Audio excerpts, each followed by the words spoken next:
Assalamualaikum warahmatullahi wabarakatuh. Salam sejahtera bagi kita semuanya dan selamat siang. Baik, pada kesempatan siang hari ini mari kita melanjutkan materi kita untuk praktikum toksikologi klinik 2. Adapun materi yang akan kita ujikan atau akan kita buat materi praktikum yaitu pemeriksaan salisilat dalam sampel minuman. Kemudian untuk tujuan dari praktikum pada kesempatan hari ini yaitu untuk mengetahui ada atau tidaknya senyawa atau kandungan salisilat dalam minuman sampel yang akan diidentifikasi atau yang akan diperiksa. Kemudian untuk prinsip, alat dan reagen sudah ada di petunjuk praktikum. Kemudian untuk sampel yang akan digunakan pada kesempatan siang hari ini adalah minuman ringan dalam hal ini. Kemudian untuk cara kerja pemeriksaannya adalah sebagai berikut. Untuk penyiapan residu sampel, tahapan yang harus dilakukan, yang pertama siapkan alat dan bahan. Kemudian masukkan 25 ml sampel ke dalam corong pisah. Ini adalah corong pisahnya.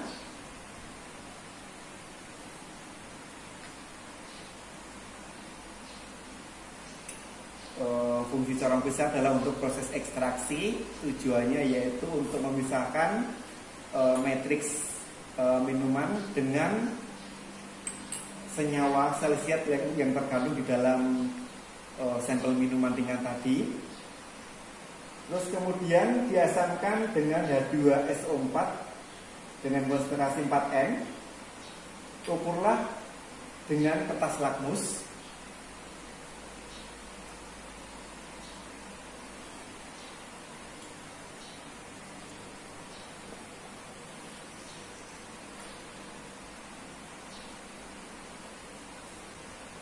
Kita tunggu kira-kira sudah asam atau belum. Nah, ternyata sudah asam, yaitu dari kertas lakmus merah tetap merah.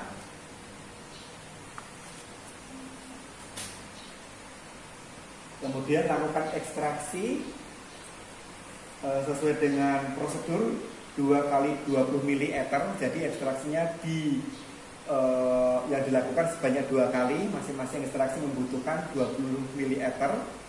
Kemudian diekstraksi sampai benar-benar tidak ada gas lagi.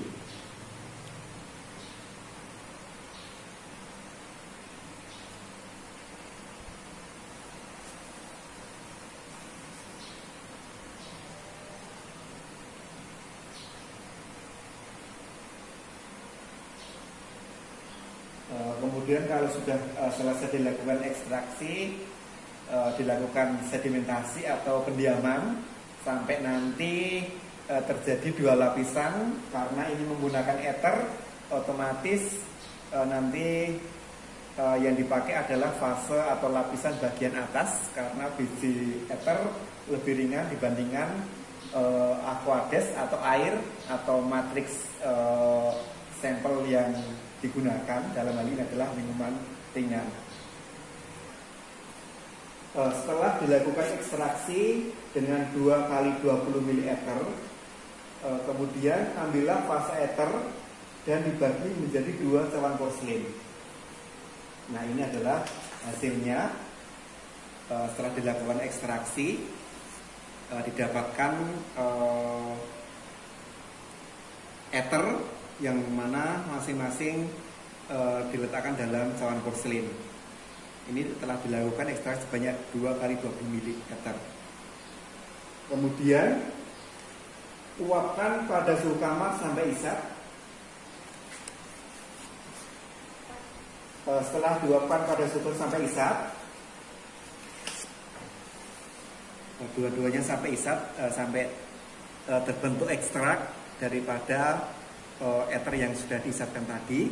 Kemudian tambahkan aqueous sebanyak 2 ml pada masing-masing residu atau ekstrak daripada ether tadi.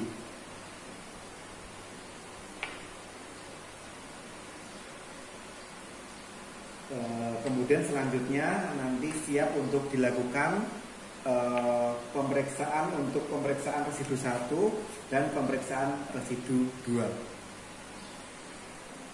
Kemudian dilakukan pemeriksaan residu 1. Tahapannya yaitu cawan porselen yang sudah ditambahkan 2 mili aqueous tadi ditambahkan 1-2 tetes ferriklorida atau FeCl3 dengan konsentrasi 5% sampai terjadi warna ungu. Kemudian nanti dibagi ke dalam 2 tabung reaksi. Yang mana-mana kedua tabung reaksi nanti masing-masing akan dilakukan pemeriksaan.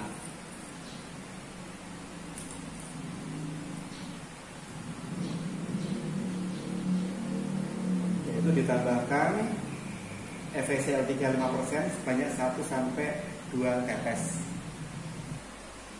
Setelah ditambahkan 1-2 tetes FeCl3 5% sampai terjadi warna ungu. Setelah terjadi warna ungu, kemudian dibagi menjadi 2 tabung reaksi. Fungsinya yaitu nanti masing-masing akan dilakukan untuk pengujian.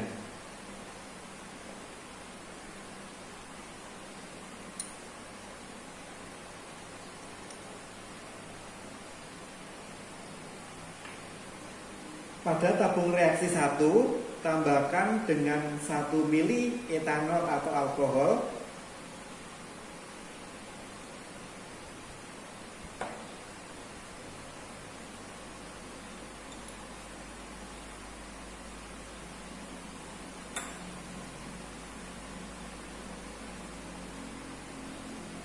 kemudian tabung reaksi 2 tambahkan 1 mili asam asetat 10%.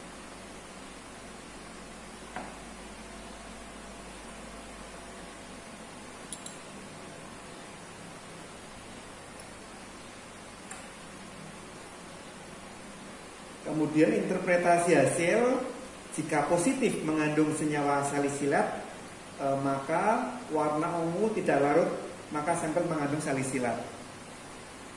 Yaitu di sini interpretasi hasil sesuai, yaitu positif, yaitu tetap berwarna ungu dan tidak larut.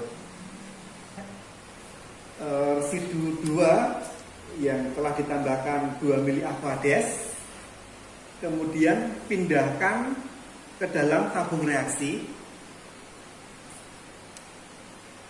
untuk dilakukan pemeriksaan residu 2.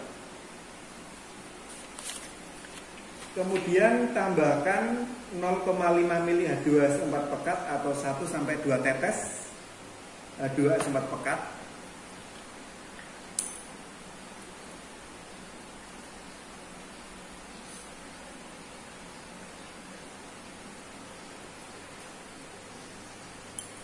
Dan 0,5 mili atau 1-2 tetes metanol ke dalam tabung reaksi yang sama.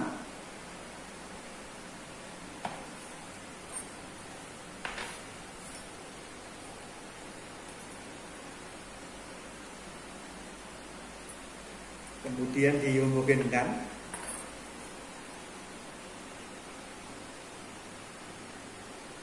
Setelah diyakinkan homogen, kemudian tutuplah mulut tabung reaksi dengan kapas. Penutupan mulut tabung reaksi dengan kapas ini fungsinya nanti akan dilakukan proses pendidihan. Setelah nanti didih, kemudian nanti setelah dididihkan di water bath, kemudian nanti kapas tadi akan dibuka dan nanti akan dicium baunya. Kalau positif mengandung senyawa salisilat, akan ada bau seperti minyak gondopuro. Setelah dilakukan proses pendidihan di atas water bath, kemudian diangkat. Nah, ternyata bau seperti minyak gondopuro, berarti hasil pemeriksaan sesuai dengan interpretasi hasil dinyatakan positif. Nah, begitulah kira-kira pemeriksaan salisilat dalam sampel minuman pada kesempatan siang hari ini. Atas atensi, perhatian, dan kerjasamanya saya ucapkan terima kasih. Wabillahi taufik wal hidayah. Wassalamualaikum warahmatullahi wabarakatuh.